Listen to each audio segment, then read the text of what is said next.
We're official. Mhm.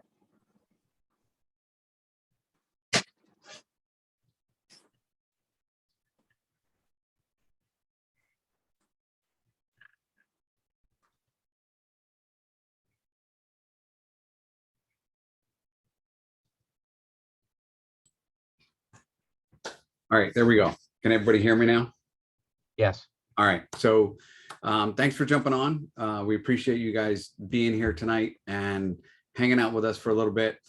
Sean, one of the things I just realized is that we're on the downhill side. We've literally got halfway through our 10-part series. Today begins part number 6. Yep. So There we go. things are just moving right along.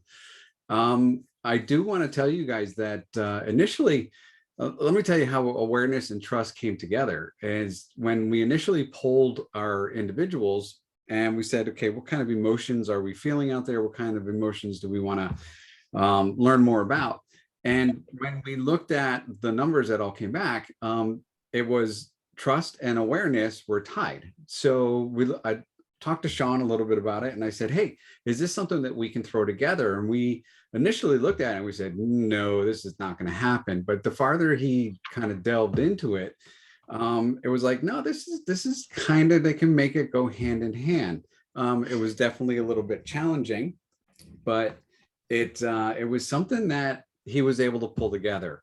And as I'll let him dive a little bit more into that talk a little bit deeper in that. But thanks for joining us tonight. My name is Angelo. For those of you who do not know me, I'm a National Registered Paramedic. I've been using oils. My wife and I, Elaine, have been using oils for 9 years now. That's pretty much me. Sean, you want to introduce yourself real quick? Hi, I'm Sean Page. I'm a nurse practitioner, board certified in family practice. Angelo wrangled me in more than 5 years ago. I honestly, I don't remember when that was, but it's been a much of a blessing with what the essential oils have done for me and for others that I've shared with. All right, so without further ado, I'm going to jump on and share our screen. And for those that just jumped on, thank you for joining us. And thank you for making sure that you're muted. That's awesome. That's not the one I want. Let me try this again.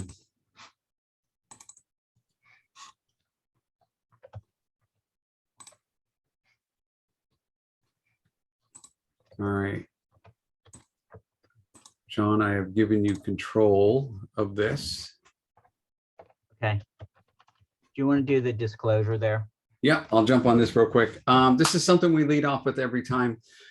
We as wellness advocates of doTERRA, we are not here basically to give you the Reader's Digest version of this.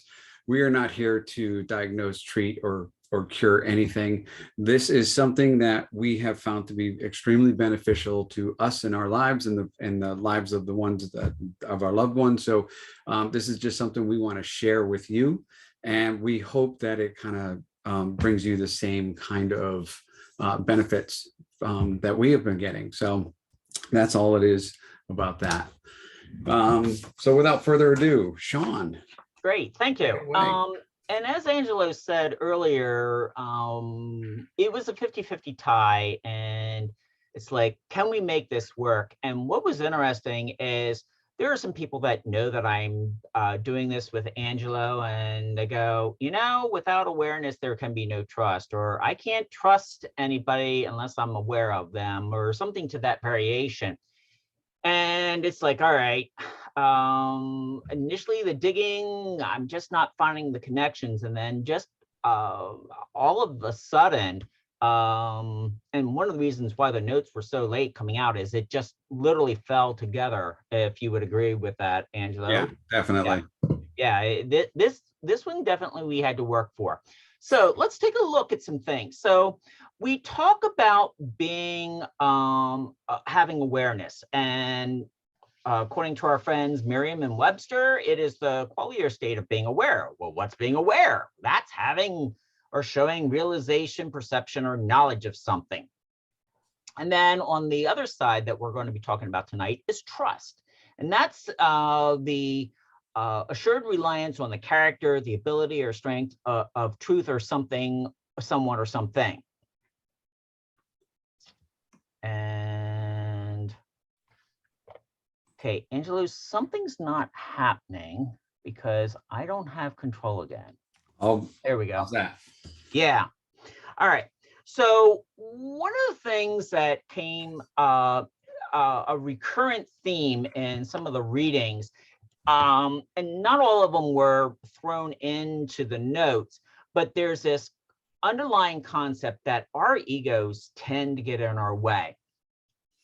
And one of the things that initially came up, and if you've been with us before, you'll notice that Angelo and I will talk about specific neurotransmitters or very specific locations in the brain where that emotion arises from. That wasn't true about this. And with neurotransmitters, there was only one that was specifically mentioned overall. All the readings were talking about a very global view of the brain. And it's like, okay, so I had to start going out to some of the softer sciences, such as psychology.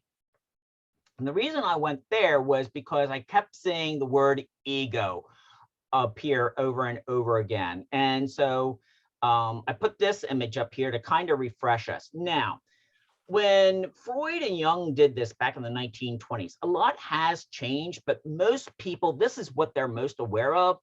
Do I realize and do others recognize that there are some holes in this thinking? Absolutely. But since it is what we most commonly know, this is what we're going to go with. So as you can see, we have three levels. We have that unconscious level where our id is, and that's what basically drives us to be alive.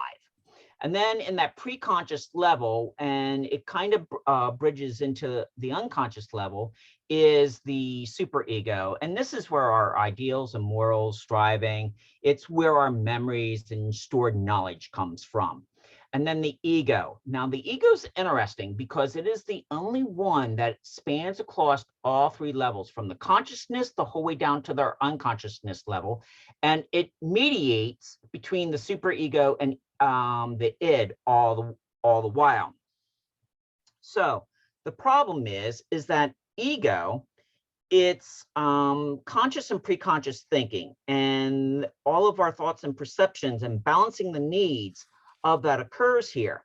The problem is that think of the ego as a computer program that was written with the very first computers that came out. And as we know, that software is horribly outdated. And it was originally written for survival. Now we have a lot of other things, and we have better thinking processes that we don't need this computer program the way it's written. And the problem with ego is that it thinks before the facts are often in. For example, you may have watched a television show many years ago, and it's like, yeah, I really don't like this. And so your brain stores that. And then somebody tells you, hey, have you seen such and such a show? It's new. And you looked at the trailers, and it's like, yeah, I'm not going to like that. That's your ego coming through. So it already made a decision. But one night they take you captive and they make you watch it, and you really enjoy it. But had you listened to the ego entirely, you would have missed out on a lot of good information. Now, don't get me wrong, the ego does have value. It's one of those things that has pushed us into do some of the exploration. Right now, we're hearing a lot of things about the CERN and what they're doing with their atom smashers. But the space program, a lot of that was based on the ego to push us to get to that next dimension that we don't understand. And so I think that's kind of cool. But overall, in our day-to-day lives, the ego is a really outdated program, as I said, and it's gone rogue. And we will try to formulate a thought. And as we start to formulate that thought, the ego comes along and smacks it back where, nope, I'm not going to listen to you. And we get trapped. And that's a problem. Okay. Angelo, I don't have control. I will do it for you. All right, thank you. So digging further into, so what is trust? And there were 3 different views when we did the research. And Thagard came up with this emotional brain state. And while it is not restricted to any one specific situation, or let me rephrase that, it is situation specific. And it's not an absolute, so it's not a black and white. It's very much a gray answer. However, it is how we verbally or behaviorally express ourselves. And then an article that was in Changing Minds talks about this emotional and logical acting. Now, emotionally, we are going to expose our vulnerabilities, and we do this willingly, knowing that we are fully susceptible to harm, all right? That people are going to make fun of us, or people are going to use that information and do something nefarious with it. Or hopefully, that's the negative mind where most of our thinking is located. But we also, when we trust giving somebody something of ourselves, we're giving that to them, that they're going to use it to foster goodwill and to really love us. So that's that aspect. But at the same point in time, your brain is running all these calculations in the background, looking at, if I do this, am I going to get the benefit out of this? And so the emotional side and the logical side are running tandemly, hand in hand. And finally, if the answer is positive, then yes, you are going to begin to trust somebody. Then there's also the game theory, which parallels the emotional logical acting, but it was the only one that mentions oxytocin. And into this,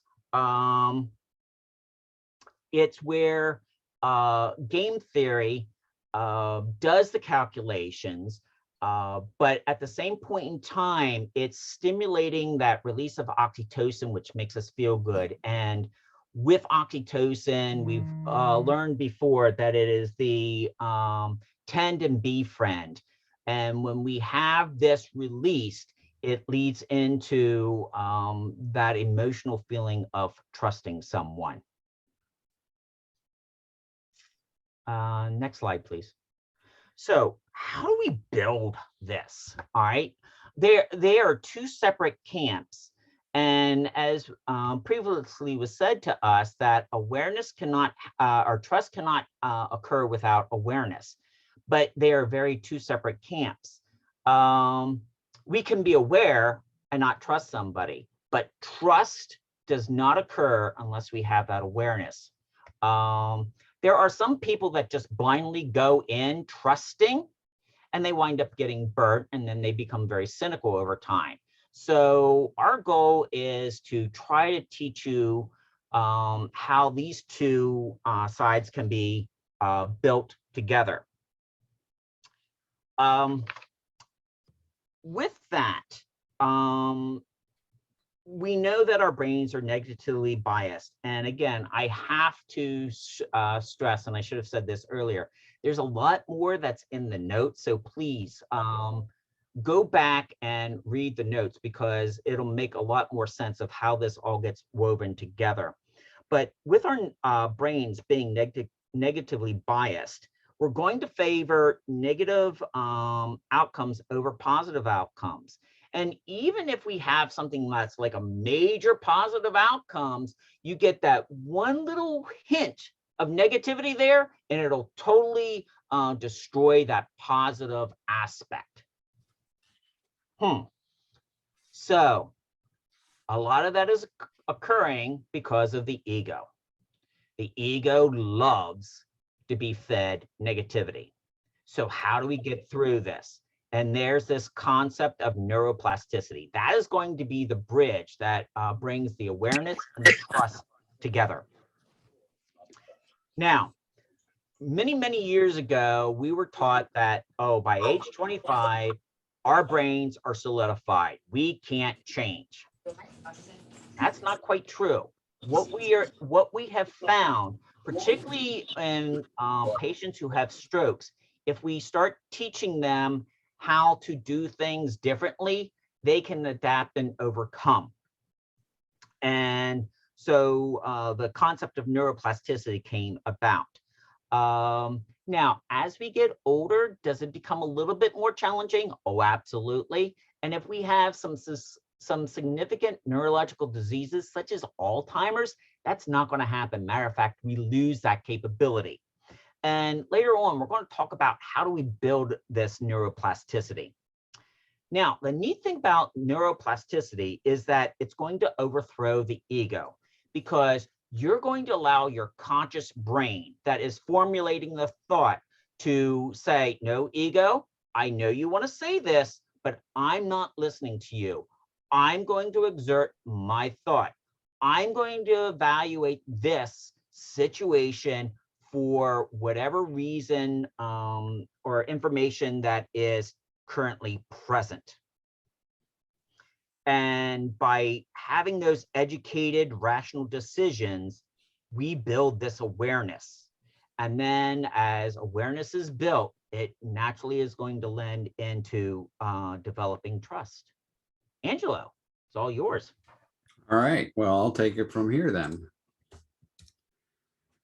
So here's our standard slide before we jump into the oils, right? Remember, this is a journey that we're on, guys, when it comes to dealing with our emotions. So, you know, we always want to be on the right-hand side of this scale where we're feeling this utopia, all these positive vibes and positive energy, but we know we can't get there easily. And if we're all the way over on the left with those heavier feelings, trying to make that jump over to the right, that's kind of going to be setting ourselves up for failure. So we want to look at maybe taking steps in getting to where we want to be, because we have to process all this information as we get it.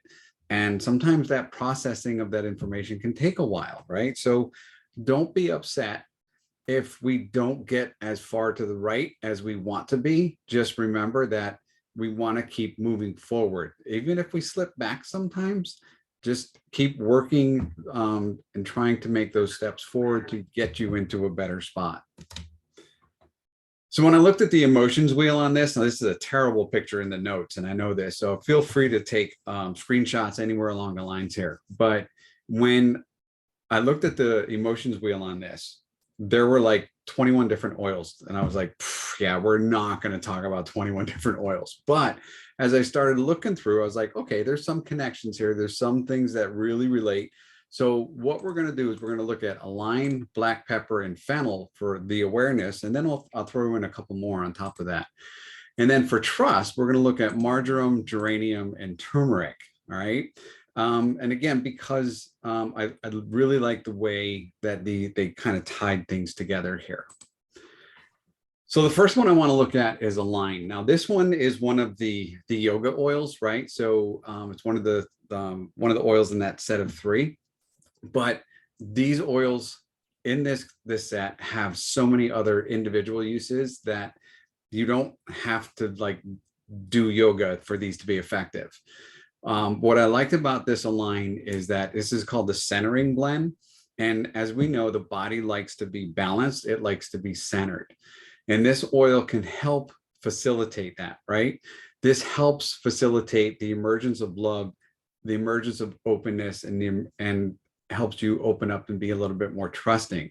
It reminds us that self-awareness, even if it's something we're not okay with, it's a little bit unpleasant, this is a gateway to get us farther down the track to a better spot where we want to be. We have to acknowledge that at some point we're going to have some speed bumps, or we're going to encounter some unpleasant feelings. But as we process those, it gets us to that better spot. And this invites us to pause and practice that self-acceptance, because sometimes, I mean, who can beat yourselves up better than you, right? I mean, we are really good at beating ourselves up, but we got to stop doing that to ourselves all the time. And when you look at the positive properties of this, it helps keep you centered. It helps keep you aligned. Integrity. This is what I liked about this, is the oils that are in this, a lot of them have to do with integrity, and that's integrity to yourself, right? Self-acceptance, open-minding, and trusting. Now, there's one of the one of the uses that you can do with this. More often than not, this is going to be something that you're going to use aromatically or in a diffuser. This is a fantastic oil that if you have diffusing jewelry, you can put a couple drops on that and help just kind of get you through the day. And Angelo, Yeah, that oil I was diffusing while I was taking my NP exam, and it was a disaster trying to get that exam taken because of all the issues they threw at me. I remember that. Yeah. And I'll tell you what, that definitely made a difference because I could focus. Good. I'm glad that worked for you. Yeah. Black pepper is another one. And I found this to be, I don't want to say funny, but this is what's just remarkable about it was this is the unmasking oil, right? And you can see that the positive properties, again, the word integrity comes back, right? And it talks about being authentic and motivated, self-aware. These are some of the ways that you can use it. That happiness blend is a really good diffuser blend to use. You can use it in meditation. It's really good at grounding. And if you're looking for a little bit of emotional balance, if you're kind of in that repressed area and you want to shift to more honest, this is a good oil that can help you with that. What I like about black pepper is that like that first bullet says, we learn early on that to be loved and accepted, we have to hide some undesirable aspects of ourselves behind this mask, right? But then we realize, to be my true self, I have to come out from behind this mask. And this oil can help you do that.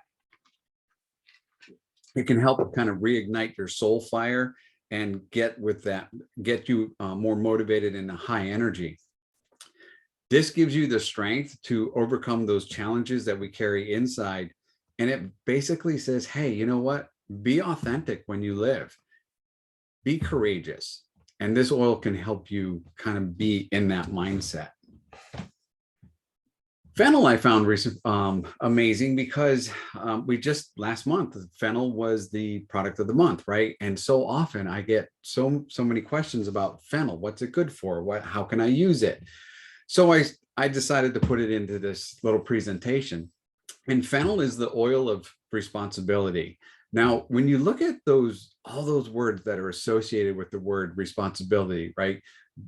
Influence, management, mentor, vision, teamwork, empowerment, captain, right? I mean, those are some heavy words. And sometimes people have difficulty not accepting responsibility, but handling the responsibility. They have the ability to handle it, but sometimes they don't know how to handle that responsibility.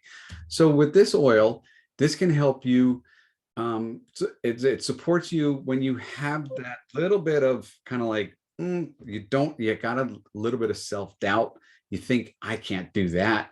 This may be a good oil for you to pull out. And you can use this, just take the cap off and take a couple whiffs right out of the bottle. This encourages the soul to take full ownership and responsibility of your choices. It encourages you to live with that integrity, despite the judgment of what anybody else is thinking. This reestablishes that strong connection between your body and yourself when there's been a little bit of separation or a little bit of weakness. Again, it helps you let you take ownership of the way you feel. And it teaches us that life is really, it's not too big and it's not too much to handle. Those are a couple of diffuser blends you can use. I don't have those in the notes, so if you want to take a quick snapshot or a screenshot of this, you can do that. but this oil can really help you be satiated, and it kind of brings you better in tune with your body. So I thought that was a pretty amazing oil. A couple of the other oils that we can consider when it comes to awareness, kumquat. This is something, it initially came out as product of the month. It's been offered a couple different times. This is often one of the oils people have. Again, they don't know what to do with it, but there's some wonderful blends that you can put together and diffuse. But this oil will help you, addresses that preoccupation with that cheerful external disclosure that masks that that anxiousness, right? How often do we put ourselves out there, even though inside we are so anxious, we're so nervous, but we put on this facade, right? It's almost like that the black pepper oil. This helps deal with those situations, and it reminds us that people are a complement of good and bad, right? It's kind of sweet and sour. We got to take the good with the bad. So this may be a good oil for you to diffuse when you're getting ready to, if you know you're going into those situations where you kind of have to put that, you feel like you have to put that face on, right? Ravinsara is another good oil that you could use. This was, again, one of the product of the months that a lot of people have probably gotten. And it's like, I don't know what to do with this. Again, there's a handful of diffuser blends you can try, but this is really, really beneficial for focusing and reinvigorating the mind, right? It helps us when to find ourselves, refine ourselves when we're feeling a little bit stagnant, we've got a little unclear, a little mental fog going on, and this can help kind of bring some perspective to that. So now we're going to on the kumquat. I like putting that into my coffee, particularly if I know that I'm going to be going into a meeting or an environment where there's a lot of contention. That's fantastic. I like that idea. So now we're going to jump over to trust, right? Geranium just jumped right out at me, right? This is the oil of love and trust, and it helps facilitate that trust, especially when we've lost trust in others, right? Whatever, due to some difficult circumstances. I don't know if any of you have particularly been have feelings like that over the past, I don't know, a couple of years, but we feel that there's been a loss of trust due to these difficult circumstances. And it doesn't have to be just something major like that. This can be a very personal one-on-one relationship, right? When there's been this loss in trust or in the relationship, this oil can help encourage the emotional honesty and help kind of bridge that a little bit. It encourages emotional honesty to facilitate the emergence of grief or pain. Sometimes this has been repressed in us, and we feel like with that little bit of stagnation going on. This oil can help kind of break free of that. It softens the anger and assists with the healing of those emotional wounds. But at the root, geranium heals the heart. It instills unconditional love and fosters that trust. And you can see the positive emotions there. It's very empathetic, trusting, forgiving. There's, again, a handful of diffuser blends you can use, but when all else fails and you don't know what to do with it, apply here. Put the geranium right over your heart. This is a fantastic place to apply the oil to help kind of break down and break through some of those barriers. Marjoram is the oil of connection, right? You can see a couple of really good companion oils there with it, but this is going to be an oil that is going to help with if we're having, like, we're just unable to trust others or form any kind of meaningful relationships. This can come about because maybe we had some really bad experiences in our lives and we just put up these walls and we don't want to break these walls down.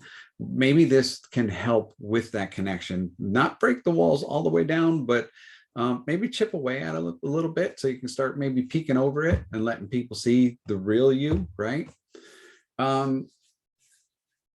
It teaches us that trust is the basis for all relationships, and we know that. Some people, you talk to people and it's like, what came first, the trust or the awareness, like Sean was saying earlier. And relationships are really built on trust. That's the way I feel it is. And most of us go into a new relationship where we're open and we're trusting until that trust is violated. And when we have those bad experiences, then we start building that wall a little bit. So maybe this marjoram can help, again, kind of break down that wall. If this will help you to feel a little bit safer, feel a little bit loved. And when we feel that way, when we break down that wall, we're able to express more of our authentic selves, right? So if we want to go from maybe feeling a little doubtful into a more trusting environment, this would be a fantastic oil to use. Again, you can see some diffuser blends there that we can use. I primarily take marjoram internally for other issues, but I'm going to have to start diffusing this a little bit more, or at least taking the cap off and taking a couple whiffs of that oil really quick. So the last oil, one of the last oils I want to talk about is turmeric. And this is the oil of restoration, right? And as I was reading into this a little bit, now you guys know, for those of you who know me, you know I'm a Mustang buff.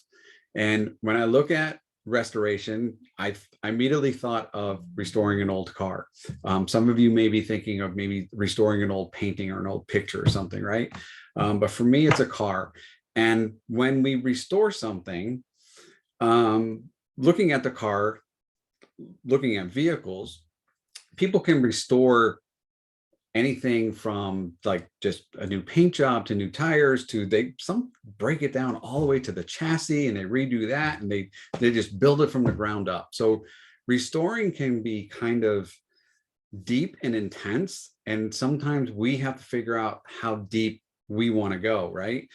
So when it comes to restoring, and I look at this car, I look at kind of, this is my overall, maybe it's my overall life in and of itself, that I was a total wreck, but I've worked my way through, and now I've come out to be the good person that I really like. I like where I am. I like the people around me, and things are good. But more often than not, sometimes our restoration looks a little more like this. Our relationships can be, whether it's with family members, coworkers, or whoever, we have some difficulty restoring those relationships. We know they're damaged.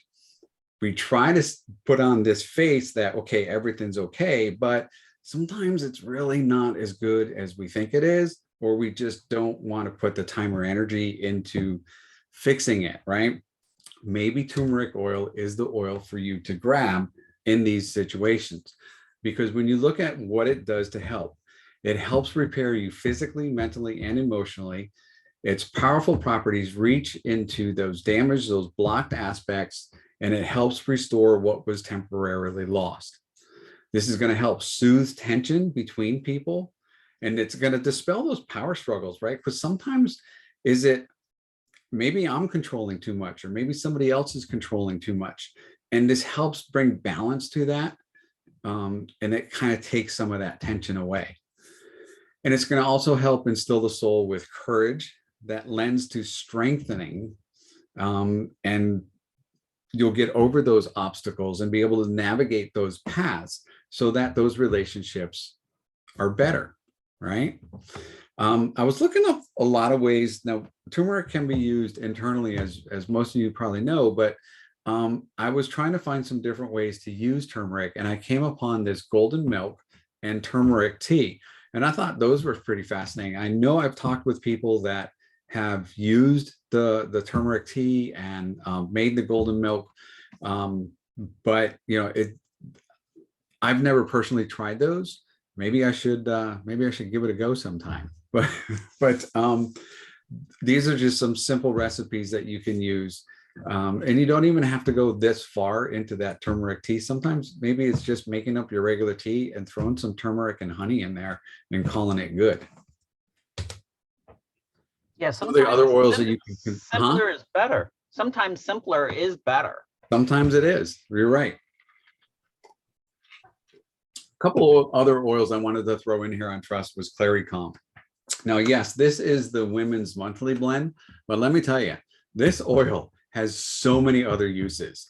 And I'm not talking just on the emotional side, I'm talking on the physical side as well. But this oil, on emotionally speaking, this encourages warmth in a relationship. It kind of helps bring balance to that. It helps you to be emotionally open and go ahead and make yourself a little bit vulnerable. That's difficult for some of us sometimes. And if we can make ourselves more vulnerable and realize, hey, this is okay, the trust is building, then relationships can start to blossom from that. All right. Cypress is another oil. A cool thing, I didn't even know Cypress is this month's product of the month, right? But this is a fantastic oil for motion and flow. When you feel you've got that mentally or emotionally, you're kind of just stuck, you're stagnant, or if you have those kind of perfectionist tendencies, I don't know if anybody out there is kind of a perfectionist, this may be a good oil for you to grab. These things usually stem from this fear of or the need of control. Cypress encourages you to kind of cast aside those worries and let go of that control. We don't always have to be in control. And sometimes that is one of the most difficult things for us to get over. So maybe this is the oil you want to grab when you want to just kind of relinquish some of that control. Affirmations, this is my last part.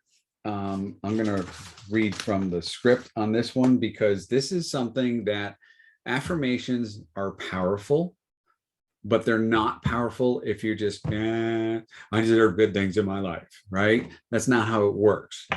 Affirmations are something that you have to be very intentional with. Affirmations kind of fall back with gratitude.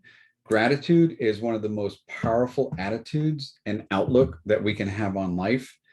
And gratitude, there is no suffering, right? We just kind of look for the good. It reminds me of that one gentleman, I forget who quoted this, but basically they said, yeah, my house burnt down and I lost everything, but now I have a beautiful view of the sunset every night, right? So we acknowledge that there was something really bad that happened, but we're also kind of looking at trying to pull the good from it as well, right? So we need to be deliberate when we read these. We should read these aloud. We should read these slowly, and we should say them at least 3 times, putting some really strong emphasis on the words. And you can change this up however you want, however it's more meaningful and impactful for you. These are just some examples. I mean, you can Google affirmations for awareness or trust, and you'll find hundreds of them. Or you can just come up with something on your own. Sometimes that's a little bit hard to do at first. But if you want to grab one of these or Google something that just kind of you can connect with and relate to, I like the number 4 under awareness, where it says it's okay if I make a mistake, get over it, let it go, and move on. That's some of the hardest times people can have. And then you look at the affirmations for trust. Again, I just have a handful over there. Everything I need to achieve my goals is already within me. I trust that. I feel it in my heart, in my soul, and in my mind. Those are some pretty powerful words. And that's something you have to take in internally, really connect to, and really believe. And that's going to help you process these emotions and get to those lighter sides, get to that spot where you really want to be. And Angela, that's a really important point that you just said there. And that's why we want you to say them out loud, because by hearing them out loud, your brain has to process it, uses a different part of the brain, which makes this all that much more powerful. Just reading it to yourself, yeah, you have that inner voice, but it doesn't activate the same parts of the brain. So your brain doesn't pick up and believe it as much as though you verbally and audibly saying it. Excellent point there. Great. Thanks for emphasizing that, Sean. And then with that, I'm going to turn it back over to you. Awesome, and thank you. I have the wrong Zen picture. Don't hate me for that. I'm okay. This worked. It worked. I love it. So we've talked about the oils, and sometimes we don't have that, or I know some people with some of the tree oils may have a skin sensitivity or a respiratory sensitivity, and it's like, oh, so I can't become aware. Not necessarily. So I'm going to focus on the left side of the screen right now, and we're going to borrow some cognitive behavioral therapy, which is called cognitive restructuring. And it's a 5-step process. And the first thing we need to do is, what is causing us that distress, or why are we not agreeing or believing this situation? So hit that pause button. Take that moment in. And then there is something that's probably causing some uneasiness within us. And so we need to tease it out, or as Angelo says, we need to dig deeper into the weeds there and identify what that trigger is. Now, once we have that trigger, all right, that's that core point that's causing us the issue. What are the thoughts that you're having? And this is where you're going to have to start fighting the ego versus what your conscious, aware, rational brain is trying to come about. And that is going to be probably the most challenging part, because remember, the ego likes negativity. And it's like, oh yeah, this is fine, just move on. Or it's going to create a script that is not congruent with what the actual situation is. So examine those thoughts. Be consciously aware instead of just running on autopilot. And then what is that emotional response and the intensity of that emotional response that it brought up, right? Take a look at that. Was that an appropriate response? Was that an appropriate intensity? And oftentimes it is not. And so by, again, putting the ego off to the side and allowing us to consciously think and breathe through and work this out, it's not as bad. And so how do we get to that point? We generate an alternative thought. So if we're seeing it in the negative light, we want to reframe it into a positive light. For example, you're driving down and you get stuck in traffic, all right? And it's like, yeah, I really got to get home. I got lots to do, yada, yada, yada. And it's like you're getting upset. Where in fact, what happens if somebody's child darted out into the street, now they got hit, and EMS and fire department and police are trying to save this child's life, right? Have some compassion. And then when you finally get up and you see that that was the commotion, the alternative thought is, wow, I hope that that child is okay. I hope that everything comes out positively. And my patience and waiting to get my turn to go through traffic allowed that child to be okay, as an example. So that's one thing. The other thing is developing that meditation. We've talked about meditation in a couple different modes already, but with this one, it becomes more of an active meditation. And recently I came upon the Zen Master series. And in this, they talk about sensory awareness. And as they guide you through the meditations, they say, feel the clothing on your skin, focus on a noise in the room. With your eyes closed, do you see a light source coming in that is still stimulating you? What do you smell? What tastes are lingering in your mouth? And they want you to feel this. And then they say, okay, now let it all go. Now, what are you feeling?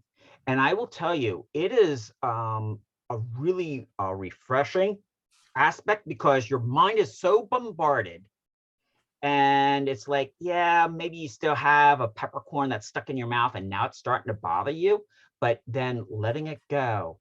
And you have this whole new perspective of being open and aware.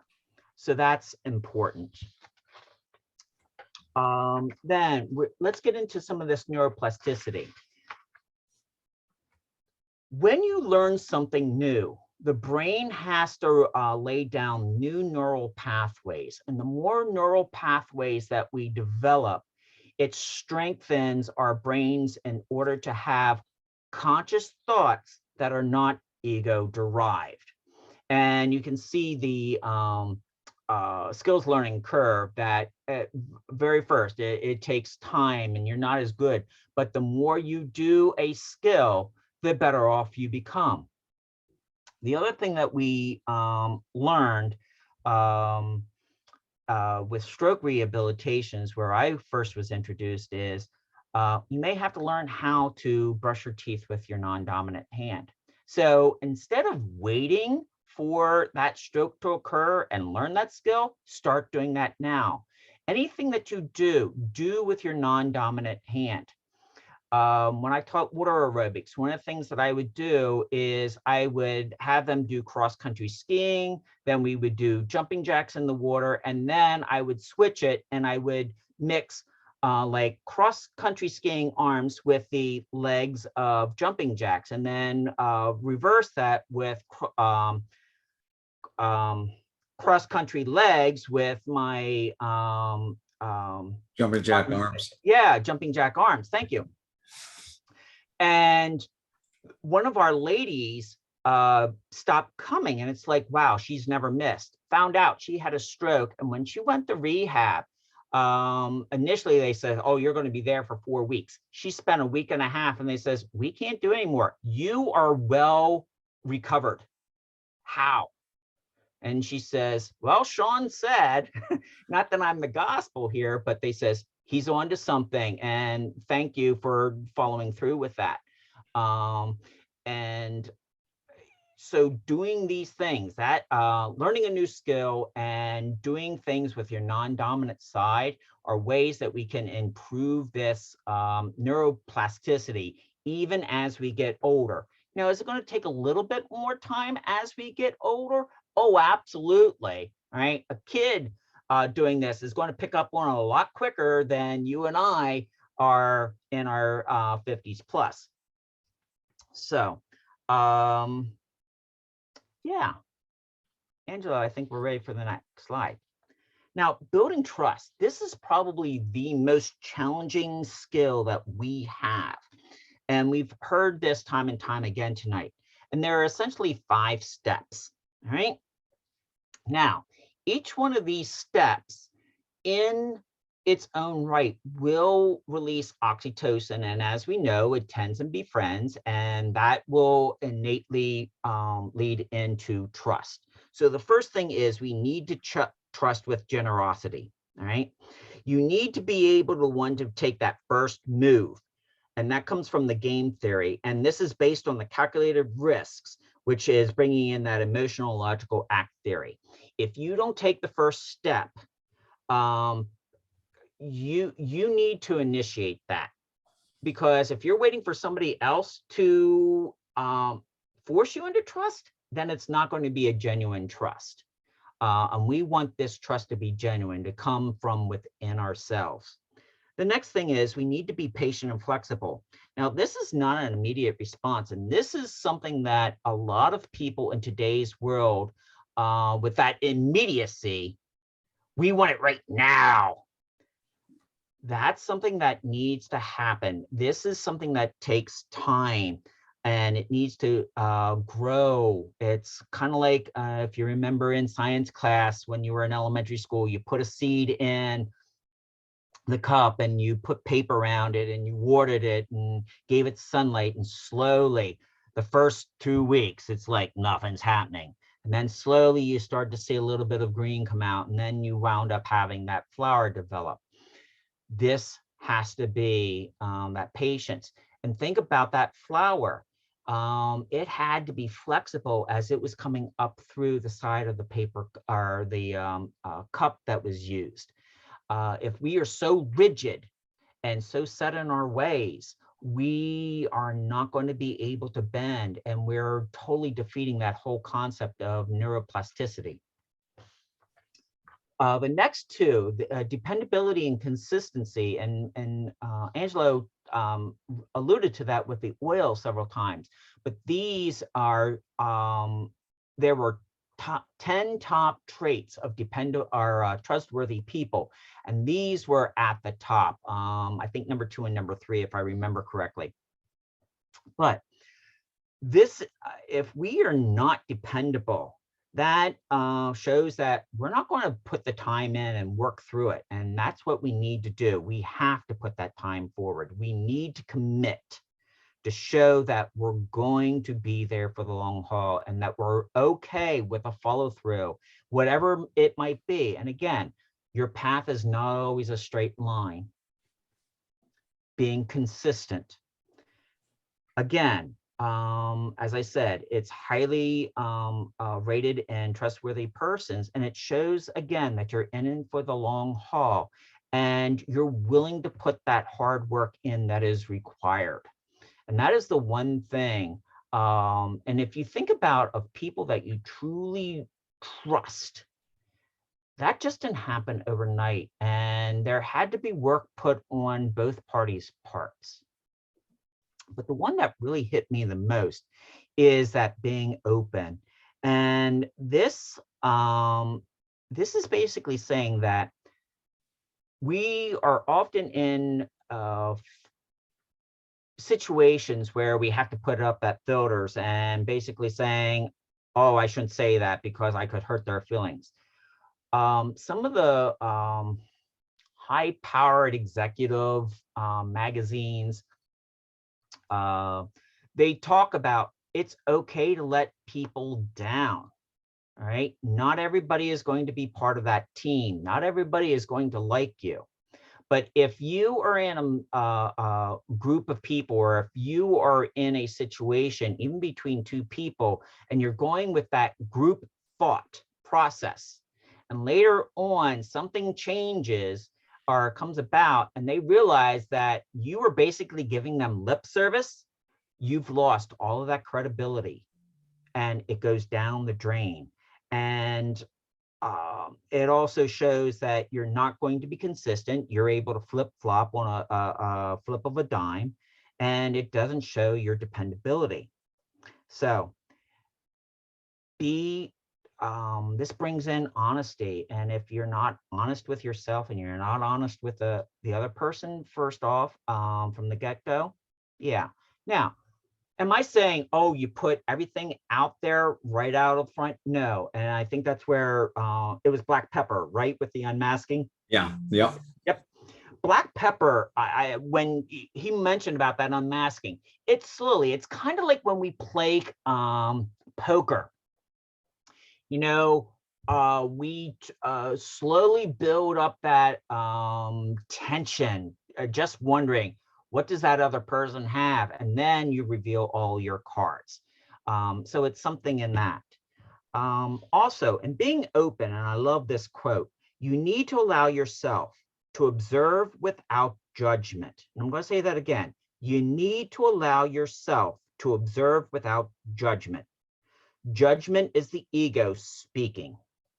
It attaches the negative energetic bonds to the situation, and you consciously are allowing yourself to be controlled by that situation.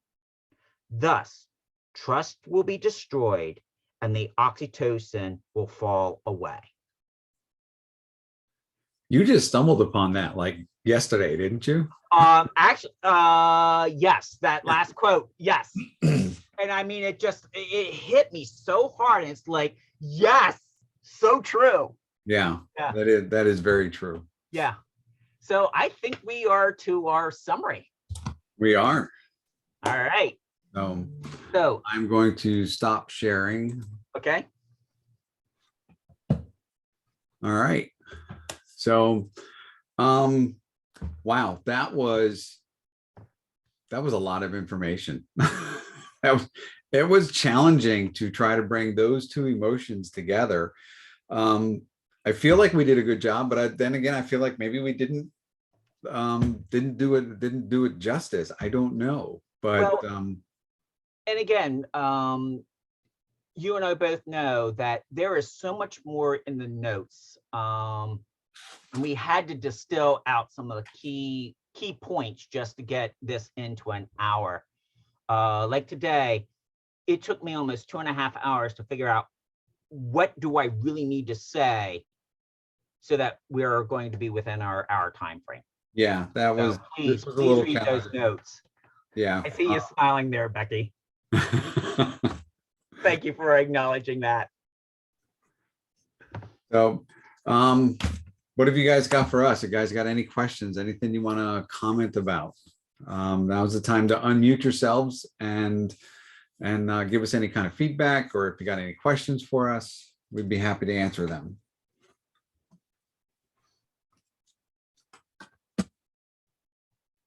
I guess we did an awesome job. We've answered everybody's questions. Apparently. Or we just so overwhelmed them.